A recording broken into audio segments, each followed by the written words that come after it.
তিনি 10টি বিশেষ যুক্তি বা ট্রপস তৈরি করেছিলেন, যা দিয়ে প্রমাণ করা যায় যে মানুষের জ্ঞান আপেক্ষিক। যেমন, একটি বস্তু দূর থেকে একরকম লাগে, কাছ থেকে আরেক রকম। একটি প্রাণীর কাছে যা খাদ্য, অন্য প্রাণীর কাছে তা বিষ। সংশয়বাদী বা স্কেপটিক দর্শনের তাত্ত্বিক কাঠামো চূড়ান্ত রূপ পেয়েছিল সেক্সটাস এম্পিরিকাসের হাতে। তিনি ছিলেন একজন চিকিৎসক। তার মতে, কোনো বিষয়ে চূড়ান্ত সত্য দাবি করাটাই অশান্তির কারণ। আমরা যখন কোনো কিছুকে 100% নিশ্চিত মনে করি, তখনই আমরা গোঁড়ামিতে ভুগি।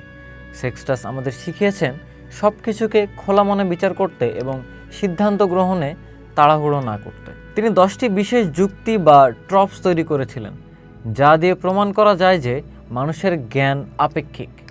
যেমন, একটি বস্তু দূর থেকে একরকম লাগে, কাছ থেকে আরেক রকম। একটি প্রাণীর কাছে যা খাদ্য, অন্য প্রাণীর কাছে তা বিষ। তাই আমরা বলতে পারি না বস্তুটি আসলে কেমন, আমরা বড়জোর বলতে পারি তা আমাদের কাছে কেমন লাগছে। তার এই দর্শনকে বলা হয় পিরহুনিজম।